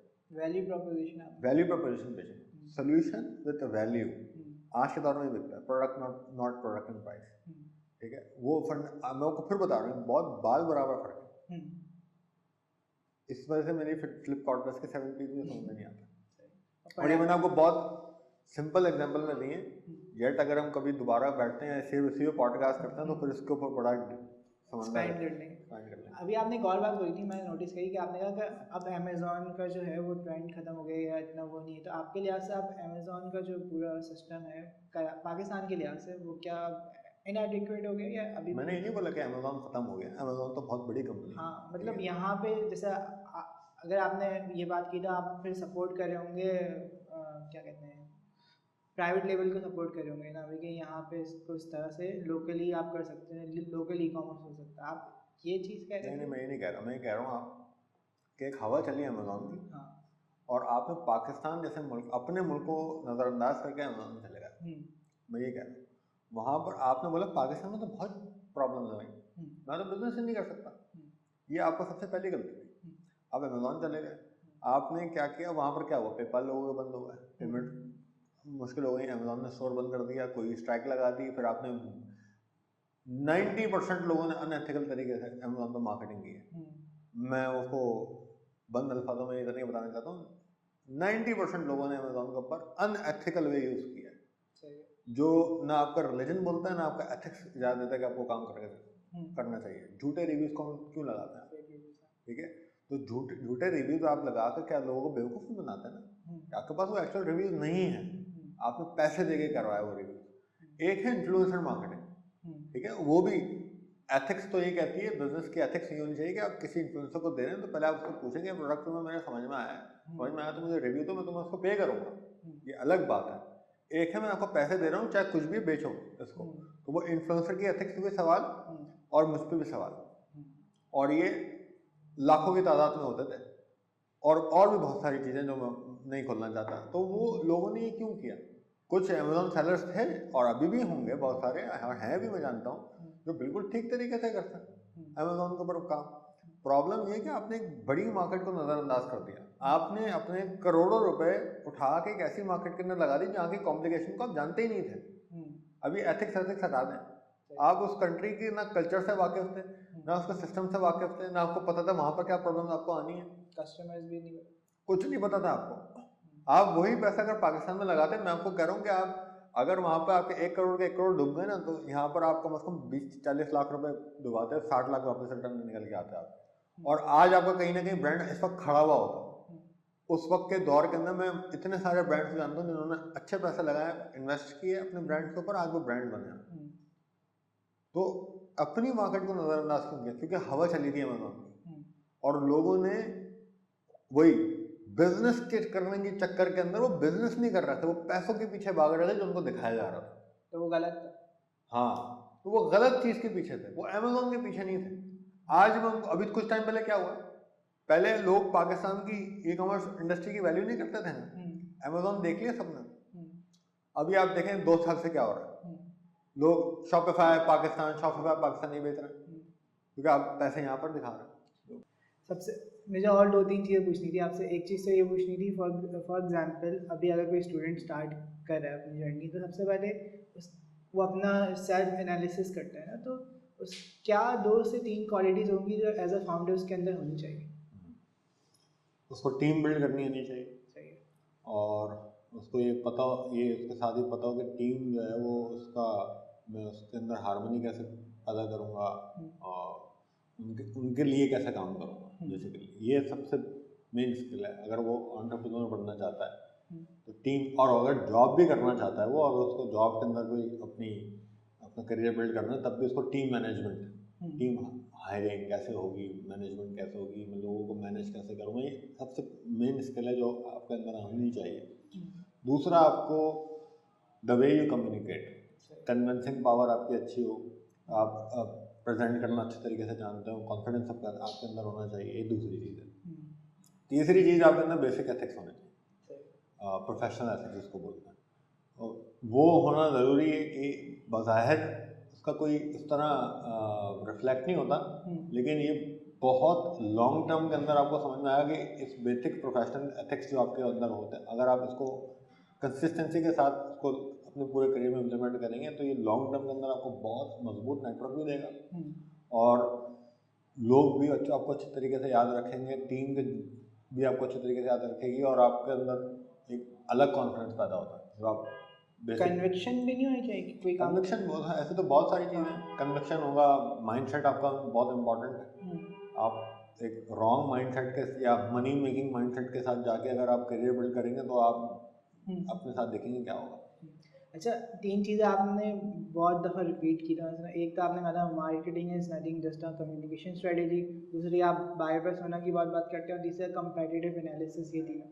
तो मैं एक चीज़ आपसे पूछना चाहता, जो मार्केटिंग होती है is it more of communication strategy या इज़ इट साइकोलॉजी रिलेटेड भी? मार्केटिंग का एक काम है और मेरे हिसाब से इसके अलावा कोई काम दूसरा है ही नहीं। मार्केटिंग का काम है कि वो सिर्फ डिमांड जनरेट करता है, बस ये काम है मार्केटिंग का। सेल्स आती है नहीं आती है अलग बात है, वो सेल्स की टीम का काम, डिमांड जनरेट हो गई। तो अगर if you are able to bring demand या बिल्ड डिमांड, मेरे हिसाब से आपकी मार्केटिंग सॉलिड है। ये मार्केटिंग का काम है। ये होगी कैसे? डिमांड कम्युनिकेट हो, आप जितना बेहतर तरीके से कम्युनिकेट करेंगे लोगों के अंदर गट फीलिंग आनी स्टैब्लिश होनी शुरू हो जाएगी, लोगों के अंदर डिमांड उस चीज़ को लेते हुए होती जाएगी। अभी लबूबू डॉल लोग क्यों खरीद रहे हैं, क्या है उसके अंदर? कुछ भी डिमांड है उसमें, और डिमांड मार्केटिंग से जनरेट हुई। तो डिमांड जनरेट करना मार्केटिंग का आउटकम है, और अगर डिमांड जनरेट हो गई तो मेरे हिसाब से आपने बेहतरीन मार्केटिंग करनी है। साइकी भी होती है ना, उसके अंदर सब आ जाएगा। अब वो साइकी वाइकी सब रख के यार, ये आप जो कम्युनिकेशन करेंगे ये कैसे करेंगे? जाहिर बात है बायर पर्सोना बनाएंगे, तो बायर पर्सोना में कस्टमर की साइकी की डिस्कस होती है कि वो क्या सोचता होगा, उसके अंदर बाइंग मोटिवेशन क्या है, उसकी बाइंग बिहेवियर क्या है, इस वक्त वो कहाँ प्लेटफॉर्म पे बैठा हुआ होगा, वो उसका डिसीजन स्टार्टिंग पॉइंट कहाँ से शुरू होता है कहाँ ख़त्म होता है, साइकी तो है। तो आप अपनी पूरी मास मार्केट की जो आपकी मार्केट होगी उसके अंदर आपके डिफरेंट बायर पर्सोना होंगे, तो वो बायर पर्सोना लगते हुए आपकी साइकी को डिस्कस कर रहा है उसके बाद ही आपको समझ में आएगा यानी अगर मेरी यूथ है और एक बायर पर्सोना मेरा यूथ है और कॉलेज गोइंग स्टूडेंट्स हैं, तो मैं उससे उसी तरीके से बात करूँगा जिस तरीके से बात करते हैं। मैं उनसे महज़ब तरीके से बात करूँगा, शेर व शायरी वाले एलिमेंट डाल दूँगा और उर्दू के हाईएस्ट लिटरेचर के अंदर मैं बात करूँगा, अतमाद, इस्तदलाल, ये सारे इन्फारी वर्ड्स भी मैं इसके अंदर इस्तेमाल कर दूँगा, कम्युनिकेट ही नहीं वो होगा, मैसेज गो थ्रू ही नहीं होगा उनको। तो ये सबसे इम्पॉर्टेंट है। तो मेरे हिसाब से मार्केटिंग सिर्फ कम्युनिकेशन के थ्रू ही बिल्ड हो सकती है। तो इसलिए मैं कहता हूँ कि मार्केटिंग इज कम्युनिकेशन स्ट्रैटेजी, कि आपकी जो कम्युनिकेशन की स्ट्रैटेजी है वही मार्केटिंग है। 5% जो टूल्स हैं वो भी सीखना बहुत ज़रूरी है, लेकिन वो 5% है। वो काम वो कितना सा करेंगे, तो जो आपने 95% काम किया है वो उसको उठा के कस्टमर के सामने आके प्रेजेंट कर देंगे बस, या बिलबोर्ड लगा देंगे। तो प्लेसमेंट्स हैं, तो 5% है। बिलबोर्ड कहाँ लगाना है, ऐड कहाँ लगाना है, कैसे, कितने बजट ले देना है, इट्स ओनली 5%। और उस पर लोग 100% रिलाय करके बैठे होते हैं और सोचते हैं कि मुझे मार्केटिंग आ जाएगी। तो ये है मेरा स्टेटमेंट जो मैंने देता हूँ कि मार्केटिंग इज कम्युनिकेशन स्ट्रैटेजी। अभी नवंबर आ गया है, 1-2 महीने बाद 2026 आ जाएगा। तो जो स्टूडेंट अब इस फील्ड में आ रहे होंगे, तो आपने जैसा पहले आप अभी भी बात करते होंगे, आपने जैसे फेसबुक एड्स की बात करी, फिर इंस्टाग्राम, फिर टिकटॉक, फिर स्नैपचैट, ये सारी इस पर सारी प्रोफाइलिंग अलग अलग होती है। तो अब दो चीज़ें मुझे दो काउंटर्स के मतलब 2 पॉइंट क्वेश्चन था। ये एक तो ये, क्या 2026 में अब भी आपके लिहाज से सबसे रेलेवेंट कौन सा प्लेटफॉर्म है, एंड सेकेंडली ये कि जो स्टूडेंट्स आ रहे हैं तो उनके लिए क्या पाथवे होगा तो स्टार्ट। अगेन ये आपको नहीं कह रहा, बट जितने भी लोग ये सवाल करते हैं ये स्टूपिड क्वेश्चन है। आपने अगर अपने, अगेन मैं आपको एक बात बताता हूँ, मुझे बताएं कितना वक्त लगेगा कि अगर आपको पॉडकास्ट है ना, अगर आपको इसको कोई कॉर्पोरेट लेवल मार्केटिंग करनी है and you want to bring CEOs to your podcast, if you want to do paid ads, उसके थ्रू आप बनाएंगे, कौन सा प्लेटफॉर्म मार्केटिंग है? In terms of relevancy CEOs को बुलाना है आपने कंपनी के, कौन सा प्लेटफॉर्म में मार्केटिंग है? लिंक्डइन। कहाँ से आ गया लिंक्डइन का नाम आपके? इतनी सी एक्टिविटी करनी है। क्योंकि एक चीज़ होती है, इसका कॉन्सेप्ट का नाम होता है इनोवेटर डायलेमा। तो वो लिंक करती है innovator dilemma equals to market dependency. For example, innovator एक केस स्टडी है कोडैक की। तो Kodak was the first company जिसने डिजिटल कैमरा बनाया था, बट उसका जो सक्सेस आ रहा था ना वो रील से आ रहा था। जो पुराने कैमरेज में रील होती थी, तो उसने इवन दो उसके पास पेटेंट था, सब चीज़ थी, डिजिटल कैमरा उन्होंने सबसे पहले उन्होंने बनाया, बट वो उन्होंने अपना बिजनेस जो था वो पिवट नहीं किया, वो रील पे ही रखा। अब वो क्या हो गया, वो डिपेंडेंट हो गए थे उस चीज़ पे। अब फॉर एग्जांपल कोई स्टूडेंट है, इसको किसी एक जगह से सक्सेस मिल गया, अब चीज़ें चेंज हो रही है, ट्रांसफॉर्म हो रही है, कोई किसी और चीज़ पे जा रही है। तो अब क्योंकि उनको सक्सेस उस एक प्लेटफॉर्म से मिला था, तो वो डिपेंडेंट हो जाएंगे क्योंकि सक्सेस वहाँ से मिला। तो उस चीज़ को ब्रेक करने के लिए मैं पूछ रहा था ये। मैं आपसे यही कह रहा हूँ कि इसमें आपने कितनी किताबें पढ़ी मार्केटिंग की, कि आपने जैसे मैंने सबसे सवाल किया कि CEO को बुलाना है, आपने किस प्लेटफॉर्म में मार्केटिंग करनी है, आपने कैसे जवाब देते हैं लिंक्डइन? कितनी किताबें पढ़ी आपने इसके ऊपर? ये तो सिंपल लॉजिक्स हैं। मार्केटिंग सिंपल लॉजिक्स है भाई। ये मार्केटिंग इन टर्मिनोलॉजीज होती है ना, ये एक हद तक अच्छी लगती है, प्रेजेंटेशन में अच्छी लगती है। Marketing is pure logics. आप अपने कस्टमर को सबसे पहले समझेंगे, this is called buyer persona. ठीक है, कस्टमर को आपने समझ लिया, प्लेटफॉर्म खुद निकल के आएगा। अब मैं आपसे बोलूँगा CEOs को बुलाना है, टिकटॉक पे मार्केटिंग करो, क्योंकि वो डिमांड में है, करेंगे आप? देरी को बायर पर्सोना ही बिल्ड नहीं किया आपने। अब आपने बायर पर्सोना ही बिल्ड नहीं किया, तो अब आप दुनिया बोलेगी आपको टिकटॉक पे मार्केटिंग कर लो, आप बोलेंगे अच्छा ट्रेंडी है, सस्ता चलता है, कर ले। इतने सा समझना।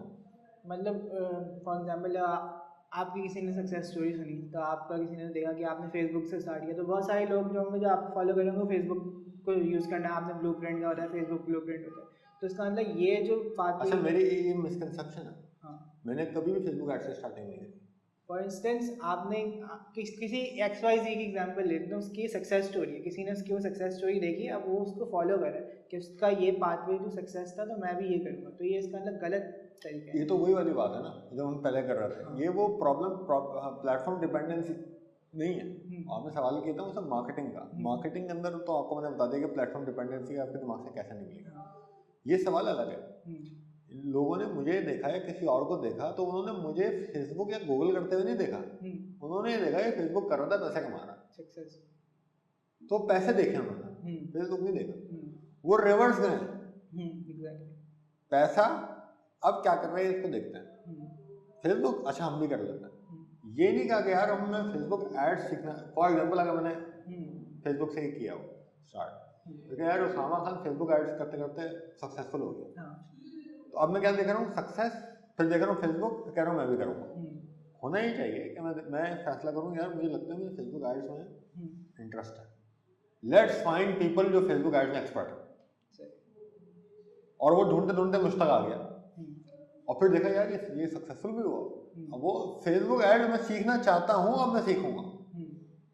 दूसरा क्या है, ये सक्सेसफुल हुआ है, कैसे हुआ है फेसबुक ऐड से, वो चलो हम भी करते हैं, कितना फर्क आ गया चीज पर, तो वो परसेप्शन का फर्क है।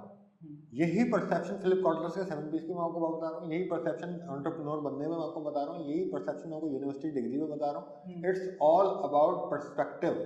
थॉट प्रोसेस इतनी बड़ा चीज है, ये आपके थॉट प्रोसेस अंदर जो आपकी प्रोसेस जो थॉट्स प्रोसेस होती हैं जिस तरीके से, जब तक आप इसको स्टैब्लिश नहीं करेंगे, ना आप मार्केटर बन सकते हैं, ना आप जॉब के अंदर कोई पगार अच्छी मिल जाएगी आपको, ना आप कोई आप अच्छे पेरेंट भी नहीं बन सकते, आप अच्छे औलाद भी नहीं बन सकते। It's all about thought process. एक मेरे अपने थप्पड़ मारा, आपके प्रोसेस आप थॉट्स आ रही होंगी कितना जालिम बाप है, और फिर ये कि आप बोले यार इन्होंने मेरी किसी चीज़ के लिए मारा होगा। It's all about thought process. तो सबसे basic cheese as an entrepreneur, as a marketer, as a professional especially, the one thing you have to have established is your thought process, कि आपका थॉट कैसे काम करती हैं, आप पर्सपेक्टिव कितने पर्सपेक्टिव से कितनी चीज़ों को देखते हैं। तो जैसे ही आप अलग अलग पर्सपेक्टिव से अगर आप देखना चीज़ें शुरू कर लेते हैं, एक बंदे को अगेन K2 पहाड़ चढ़ना फजूल हरकत लगती है यार, कौन जिंदगी दाव पर डालेगा। दूसरे अली सतपारा का पर्सपेक्टिव था मेरा तो पैदा ही इसलिए हो, और वो चढ़ जाता है, तो उसका पर्सपेक्टिव अलग था मुझसे, तभी वो K2 चढ़ गया, और मेरा पर्सपेक्टिव उससे अलग था, तभी मैं जिंदगी में K2 चढ़ने का सोच भी नहीं सकता। तो थॉट प्रोसेस और पर्सपेक्टिव, ये दोनों चीजें एस्टेब्लिश करना अलग है, इसी को सामने रखना है आपने हमेशा। तो आपको कोई बेवकूफ नहीं बना पाएगा इसके बाद, अगर आप इस तरीके से सोचेंगे। डिकोडिंग नहीं होती, एक्सप्लोरिंग होती है, डिकोडिंग नहीं होती। नहीं, डिकोड क्या होता है मैं ये तो बता रहा हूँ। एक बंदा सक्सेसफुल है, लेट्स डिकोड हिम। ये बिजनेस सक्सेसफुल चल रहा है, let's decode. Scents and story perfume बेचता है, सक्सेसफुल है, लेट्स डिकोड दिस बिजनेस। भाई साउथ अफ्रीका से के पास कभी जाके बैठो, उनसे पूछो कि उनको परफ्यूम खुशबू से कितनी मोहब्बत थी तो उन्होंने बिजनेस बनाया। उन्होंने किसी को डिकोड नहीं किया, उन्होंने एक्सप्लोर किया। You have to explore, not decode. उनके रेप्लिकास लिखते बन गए। हाँ, तो डिकोड आप सिर्फ लर्निंग के लिए कर लो, लेकिन जो आपने करियर पाथ बनाना है, नौकरी करनी है, एंटरप्रेन्योर बनना है, तो आप डिकोड नहीं करेंगे, आप एक्सप्लोर करेंगे कि मैंने पहले किस इंडस्ट्री में जाना है। फिर उस रेलेवेंट इंडस्ट्री के आप जो इन्फ्लुएंसर्स होंगे या जो सक्सेसफुल लोग होंगे उनको देखना है। पहले एक्सप्लोर होगा, फिर आप एक्सप्लोर करेंगे सक्सेसफुल लोगों को, देन उनको डिकोड करेंगे कि इन्होंने क्या किया जो मैं नहीं कर रहा। वर्सेस क्या आप डिकोड करें फिर एक्सप्लोरेशन में जाएं। डिकोड इंपॉर्टेंट है to after exploration, not decoding then exploring. अच्छा, एक दो और क्वेश्चन थे उसमें। एक कह रहा है कि जो स्टूडेंट्स हैं, जो जैन ज़ी हैं, उनको एक ये बोला जाता है कि वो बहुत इनकन्सिस्टेंट है, और कोई भी अगर आप काम करेंगे आप इनकन्सिस्टेंट हो। दूसरा उनको ये बोला जाता है उनका अटेंशन स्पैन जो है थोड़ा कम है। तो ये दो चीज़ें अगर हो तो आपका सक्सेस रेशियो मेरे लिहाज से थोड़ा कम हो जाएगा, अगर आप किसी चीज़ में इनकन्सिस्टेंट हो और आपका अटेंशन स्पैन कम हो। तो एक चीज़ आपके लिहाज से क्या जैन ज़ी इनकन्सिस्टेंट सही है या उसको कंसिस्टेंट होना चाहिए? अभी इट्स टू अर्ली, बट ये प्रॉब्लम है। मैंने एक आध जगह मेरी पॉडकास्ट भी हुई, वहाँ पे मैंने उनसे यही सवाल किया था, उन्होंने मुझे भी लगता है कि जैन ज़ी बहुत इनकन्सिस्टेंट है, और वो दो तरीके की इनकन्सिस्टेंसीज हैं। एक है कि माइंडसेट में बहुत चेंजेस आ जाती हैं उनकी बहुत ज़्यादा, एंड देन वो करियर भी स्विच करना चाहते हैं। यानी वो पहले उनको पैसे चाहिए, फिर वो यानी बड़ी अजीब सी चीज़ है, जितनी मैंने इंटरेक्शन की है जेन जी के साथ जो प्रोफेशनल्स हैं, तो वो पहले बिल्कुल पैसे पैसे पे आ जाते हैं एंड देन वो बिल्कुल एक दूसरी तरफ आ जाएंगे, वो एक्सट्रीमिज्म अख्तियार कर लेते हैं। प्रॉब्लम माइंडसेट में एक्सट्रीमिज्म है, कोई एक चीज़ को पकड़ लेंगे और एक्सट्रीमिस्ट बन जाएंगे, ये प्रॉब्लम है जिसकी वजह से इनकन्सिस्टेंसीज आती हैं। दूसरी जो करियर शिफ्टिंग है उनकी, और वो यही है डिकोडिंग एंड एक्सप्लोरिंग। वो उनको सिर्फ सुनाना है कि भाई एक्सप्लोर करो, उसमें इनकन्सिस्टेंसी समझ आती है, होनी भी चाहिए। क्या कभी आप ये कर रहे हैं, कभी ये कर रहे हैं, कभी ये कर रहे हैं, कभी ये कर रहे हैं, then you are exploring different categories and in order to explore के यार मैं क्या करना चाहता हूँ, या मेरे अंदर क्या ऐसी चीज़ है जो अंदर से स्पार्क आ रहा है। इसमें तो इनकन्सिस्टेंसी बहुत ज़रूरी है हर बंदे को, ये अच्छी है। लेकिन व्हेन यू एक्सप्लोर और you able to find out कि यार ये मैं कर सकता हूँ ये चीज़, देन वहाँ पर आपको ठहरना पड़ेगा। और अगेन उनको ये बताना है कि ये केटू का पहाड़ है और ये एक दिन में नहीं चढ़ा जाएगा, तो एक साल में कुछ भी नहीं होगा। एक साल में तो आप बस बेस कैंप भी नहीं जाएंगे केटू पे, तो आपको 5 साल लेने पड़ेंगे। तो जब तक एक्सप्लोर नहीं कर रहे हैं, जब तक नहीं हो रहा एक्सप्लोर, तब तक आप जंप करते रहें, समझ आती है बात। लेकिन जब आपको मिल जाए कोई रास्ता, तो फिर आपने फिर वहीं पड़ाव डाल के बैठना, फिर ऊपर की तरफ जाना है। फिर दूसरा ये नहीं कि आप केटू को आपको अच्छा लग रहा था, आप थोड़ा चढ़े, नहीं यार ये बहुत मुश्किल है, चलो हम जो है ना नंगा पर्वत चल जाते हैं, इस तरह नहीं होगा, एक ही फील्ड आप नहीं करना। दूसरा उनको सबसे इम्पोर्टेंट चीज़ समझाने की ये, जो जैक मा बोलता था, मुझे आज समझ आता है कि कंपनी से ज़्यादा जो कंपनी की लीडरशिप है उसको देख के आए, जो कंपनी की लीडरशिप क्या थॉट रखती है, या वो कैसा उसने कल्चर बनाया हुआ है। अब मुझे अगर कोई मार्केटर तो उसको चाहिए कि अगर वो मार्केटिंग एजेंसी में नौकरी करना चाहता है, तो पहले थोड़ी सी लीडरशिप को देखें, वो लीडरशिप कैसे किस थॉट पे काम करती है। वहाँ पर कुछ प्रॉब्लम वहाँ पे भी होंगी, लेकिन एटलीस्ट लीडरशिप ठीक होनी चाहिए, क्योंकि आपको अंदाज़ा ही नहीं होता कि आप उस एनवायरनमेंट के पार्ट के अंदर इनडायरेक्ट में बहुत सारी चीज़ें सीख रहे होते हैं, और वो आपका माइंडसेट है। माइंडसेट बिल्डिंग जो है ना, वो अगर शुरू में अगर हो जाए तो मुझे लगता है वो बाद में बहुत लॉन्ग टर्म जो है ना उसको वो बेनिफिट मिलता है, मुझे तो मिला है। ठीक है, तो ये 2-3 एडवाइसेस हैं जो होनी चाहिए। और इनकन्सिस्टेंट होना अच्छा है, बट जब आपको एक चीज़ मिल जाए, देन फिर आपको कंपोज होके बिल्कुल ईजी, और अब आप पेशेंस के साथ बैठ जाएं उसके ऊपर और अपनी जद्दोजहद उस पर करें। फिर 3 साल दें एक चीज़ को मिनिमम, ये फैसला करेंगे मैं उसमें पूरा 110% दूंगा, उसके बाद भी नहीं होता देन जाहिर सी बात है फिर आपको पिवट करना पड़ेगा। अच्छा, एक और चीज़ मुझे पूछनी थी, अगर हम फॉर एग्जांपल टारगेट करें जेनजीज को, तो जो डिजिटल मार्केटिंग स्ट्रेटजीज होती है वो जेनजीज के लिए अब डिफरेंट होगी, क्योंकि अब उनका अटेंशन स्पैन कम होता है। फॉर एग्जांपल तो मुझे कोई बताता है उनके लिए रील की जो मार्केटिंग होती है वो ज़्यादा सूटेबल होती है, तो इस किस्म की और भी कोई स्ट्रेटजीज होती हैं जो ऐसे ही होगा। आप अगर आपकी मार्केटिंग में आपकी जो टारगेट सेगमेंट ऑडियंस है वो जेनजीज हैं, तो आपको उन्हीं की तरह सोचना पड़ेगा। उनमें क्या क्या चीज़ होती है भाई?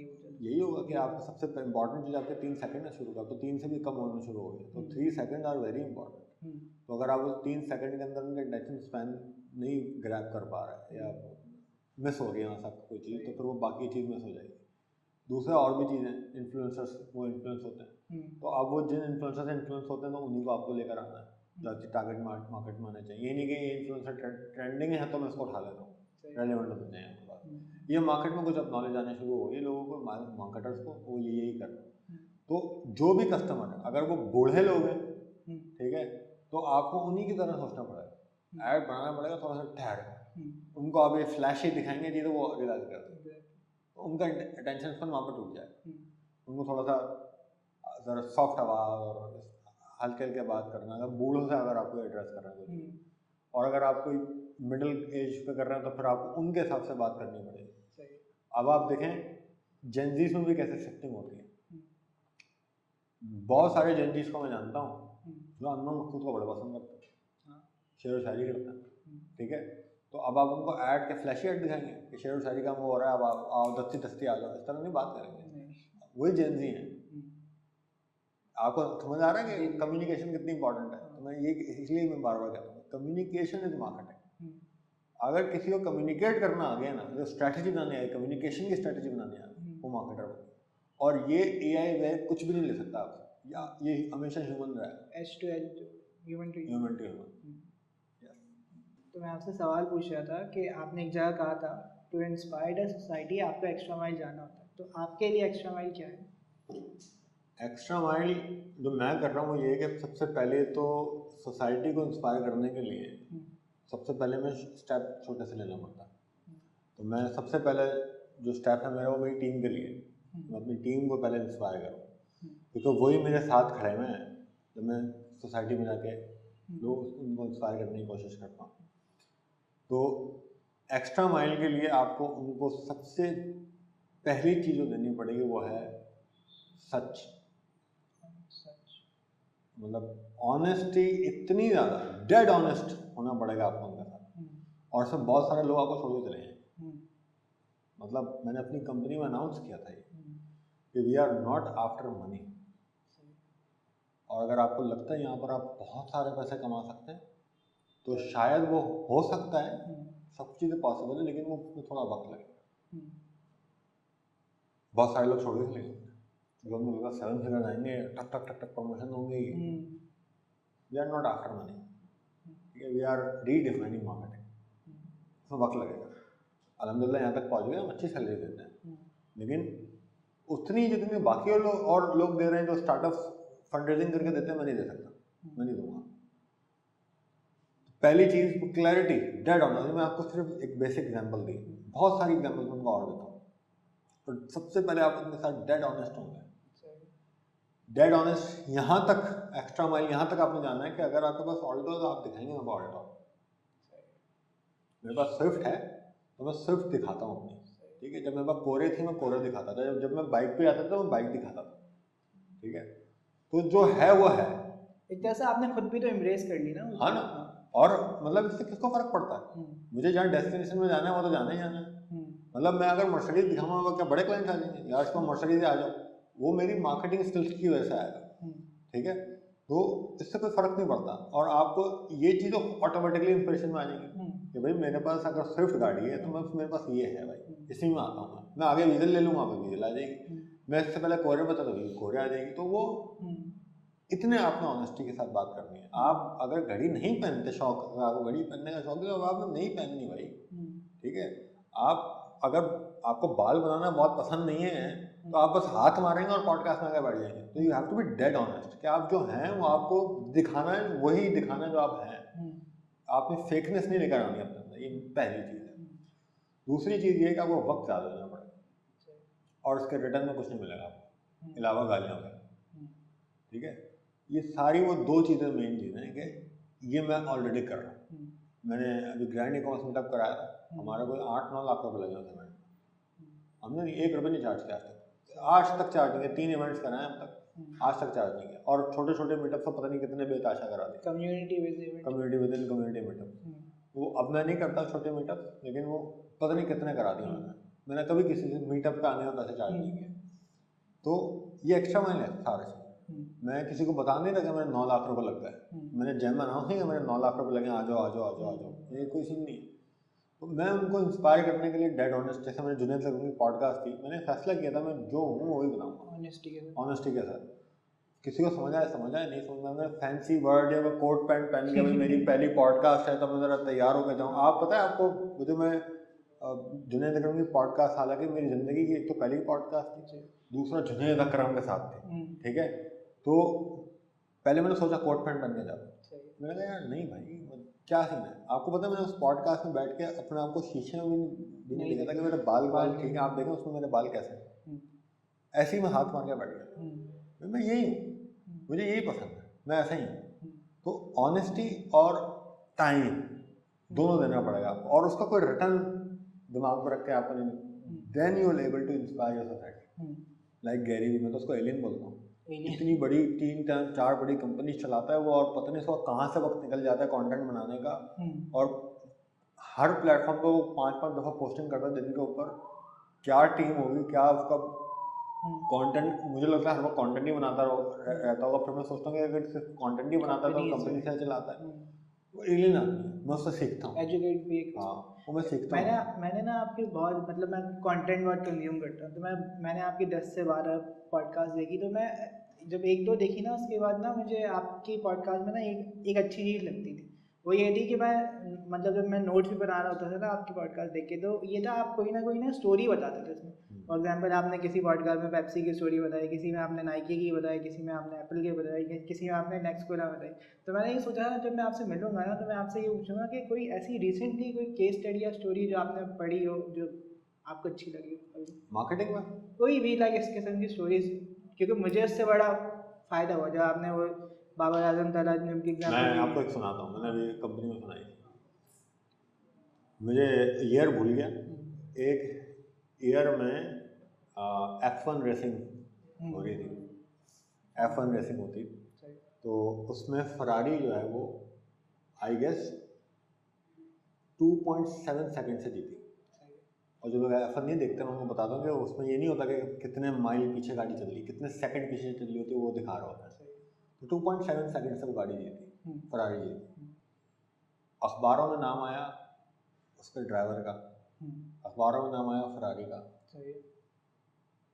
लेकिन आप जब उसको देखते हैं तो 2.7 सेकंड पता है कब जीती थी? 47th लैप के अंदर जो पिट होता है, जो पिट क्रू होता है, उसने फैसला किया था कि हमारी गाड़ी 2.7 सेकंड पीछे है, तो हम इतनी 2.7 सेकंड ज़रा जल्दी उसका पिट करेंगे, टायर वायर जो चेंज करते हैं सारी चीज़ें, तो शायद हमारी कंपनी जीत जाए। तो जो पिट क्रू था ना वो मेन रीज़न था, उन्होंने 2.7 सेकंड पहले टायर चेंज भेज दिया। उस पिट क्रू का नाम कहीं नहीं आया, लेकिन they are part of that victory. Same ये चीज़ जो एक मेरे मैसेज भी ले लें कि समटाइम्स आपको वो पजीराई उस तरह नहीं मिल रही होती जिस तरह मिलनी चाहिए। हेडलाइन में किसी और का नाम आता है। मैं अपनी टीम को भी ये कहता हूँ कि अगर मैं किसी पॉडकास्ट में जा रहा हूँ या मैं किसी वजह से कोई इवेंट्स में जा रहा हूँ तो I am representing my whole team. It's not Asama Khan now, it's whole 7 figures. अब मैं उसका एक रिप्रेजेंटेटिव हूँ, I am not a single individual Asama Khan जो जाके कहता है मैंने किया तो मैं ही बना रहा हूँ सारी। When you are part of that vision तो आपको अंदर की जो सेटिस्फेक्शन आती है वो बहुत नेक्स्ट लेवल पे होती है। एक और है कि वो नासा के अंदर एक जो पोछा मारता था, उससे किसी ने सवाल किया कि आप क्या करते हैं आप, तो ये भी कह सकता था कि मैं पोछा मारता हूँ। उसने कहा कि मैं लोगों को चांद पे जाने में मदद करता हूँ। It's all about thought process and mindset, है ना? तो ये है जब आप परसेप्शन चेंज करते हैं कि यार काम तो हम कर रहे हैं, मशहूर तो ये हो रहा है, हेडलाइन तो ये आ रहा है, और आप उसको शिफ्ट कर दें कि ठीक है हम नहीं आएंगे हेडलाइन में, लेकिन we are part of that vision, we are one team. ये अगर आप जो इम्प्लीमेंट कर लिया ना तो आप ऑटोमेटिकली नजरों में आता है। आपका काम बोलना चाहिए कि आप क्या कर रहे हैं वो बोलना चाहिए, ये नहीं कि आप लोगों को बताएं, काम खुद बोलता है अपना। वन टीम वन विजन वाली बात, वन टीम वन विजन। और विजन के ऊपर अलाइन आपको सीईओ को जो अटमोस्ट अथॉरिटी होती है, जो फाउंडर होता है, जो ख्वाब देखता है उस कंपनी को बनाने का, वो ही होल्ड करके रखेगा अपनी टीम को। और कचरा भी आ जाएगा तो साफ भी वही करेगा। ये विजन से फारिग लोगों को हटाओ विजन से, तो एक टीम बना के और उसको विजन के ऊपर संभाल के रखना, ये है काम सीईओ का या फाउंडर का जो कंपनी बनाता है। जो ये कर लेगा वो बेहतरीन तरीके से कंपनी रन कर सकता है और सस्टेनेबिलिटी के साथ कंपनी रन करेगा। सेकेंड लास्ट क्वेश्चन मेरा आपसे ये था कि बहुत सारे स्टूडेंट्स जो आपको देख रहे होंगे और वो डिजिटल मार्केटर बनना चाहते हैं, तो उनके लिए आपके लिए कोई टिप्स या कोई मैसेज उनके लिए? पेशेंस से चीज़ों को सीखना चाहिए। पेशेंस दुनिया में बहुत अंडररेटेड है। अगर आप not even digital marketing, whatever the skill set you are learning, उसके अंदर सबसे important criteria is patience. Patience से सीखें और जिससे सीख रहे हैं वो लाजमन आप ये देखेंगे जिससे आप सीख रहे हैं उसका बैकग्राउंड है, यानी वो 2 महीने 3 महीने 1 साल का कहीं और सब कोर्स करके आपको आगे से वही चीज़ें पढ़ा रहा है, या उसका खुद एक एक्सपीरियंस रखता है रियल टाइम, या वही किताबी बातें जो आपने कहीं और पढ़नी होगी वो आपको भी पढ़ा देगा। तो जो मेरा ट्यूटर है, जो मेरा टीचर है, उसने क्या किया उस रेलिवेंट इंडस्ट्री के अंदर, नॉट इवन डिजिटल मार्केटिंग, कोई भी इंडस्ट्री, और दूसरा पेशेंस से सीखना। अगर आप एक उस्ताद को मानते हैं कि ये उस्ताद है मेरा, तो फिर आपने अपनी थॉट्स थोड़ी देर के लिए साइड पर रखनी है, ट्रस्ट करना है उसके ऊपर। हाँ, जब आपको कोई चीज़ समझ में ना आ रही हो तो आप इस सवाल कर सकते हैं कि भाई मेरे जहन में तो ये था, तो आप बताएंगे क्या कर सकते हैं। तो पहले उस्ताद तलाश करें सही, जो फंडामेंटल सिखाता हो, रेलेवेंट इंडस्ट्री ताल्लुक रखता हो, सिखाना आता हो उसका। Then you have to surrender for some time कि अच्छा भाई मैं सरेंडर कर लेता हूँ। ये नहीं कि आप मनोहन उसकी माने चले यार, लॉजिक्स पर बात होनी चाहिए। जो समझ में ना आपसे सवाल करें, भाई मेरी समझ में नहीं आ रही, मानना ना मानना आपके ऊपर है, आप उसको इम्प्लीमेंट करेंगे, चलाएंगे, चीज़ें इस तरह करेंगे। तो ये सबसे इम्पॉर्टेंट चीज़ है जो किसी भी स्टूडेंट को अपनी ज़िंदगी में, क्योंकि स्टूडेंट करते ही इससे सीखता है। तो अच्छा उस्ताद और पेशेंस। तो हमारा एक सिग्नेचर क्वेश्चन होता है जो हम हर गेस्ट से पूछते हैं, वो ये होता है कि अगर आपके पास पावर होती तो आप क्या वो एक चीज़ करते हैं to transform Pakistan education system? मैं लोगों को सवाल करना सिखाता, यानी मैं उनके अंदर दो चीज़ें डालता। एक एजुकेशन सिस्टम के अंदर दो चीज़ें मैंडेटरी कर देता। एक करिकुलम के अंदर एक सब्जेक्ट लाजमी डालता, उसका नाम होता तहजीब या एथिक्स। दूसरा जो मैं करता वो ये करता कि बच्चों को सवाल करना सिखाता, जवाब नहीं। अभी हो ये रहा है कि बच्चों को जवाब ढूंढने भेजा जाता है, टू डू द फोर। उनको सवाल कैसे करना है, उनके अंदर ये चीज़ स्टैब्लिश लगता नहीं होती, क्रिटिकल थिंकिंग। हाँ, तो वो उनको जो सिखाया जाता है ना, वो उनको जवाब तलाश करने वाला बनाया जा रहा है। सवाल करना, असल नॉलेज सवाल करना, राइट क्वेश्चंस इंसान को बना देता है। तो अगर आपको सवाल सही करने आते हैं ना, तो आपका करियर, आपकी पर्सनैलिटी सब चेंज हो जाएगी। अब मैं गैरी से मिलूँ और मैं उससे सवाल करूँ कि आप मुझे एडवाइस दें मार्केटिंग कैसे होती है, कितना फजूल का सवाल होगा, ठीक है। और आप उससे कोई ऐसा सवाल कर लें कि आपको उसका जवाब बेहतरीन तरीके से दे। क्वेश्चन करना इज रियल नॉलेज, क्वेश्चन करना वाला। जवाब ढूंढना असल नॉलेज नहीं है। आज के दौर में जवाब ढूंढना सबसे आसान है, chat GPT answer, chat GPT कर लो। लेकिन चैट जीपीटी से आप पूछेंगे क्या, वो आपकी इंटेलिजेंस है। बस तो दो चीज़ें मैं चेंज करता हूँ। चलें, थैंक यू सो मच, आपने इतना टाइम दिया एंड बहुत अच्छा लगा आपसे मिलकर। स्टूडेंट्स और मैंने आपसे बहुत कुछ सीखा। Thank you.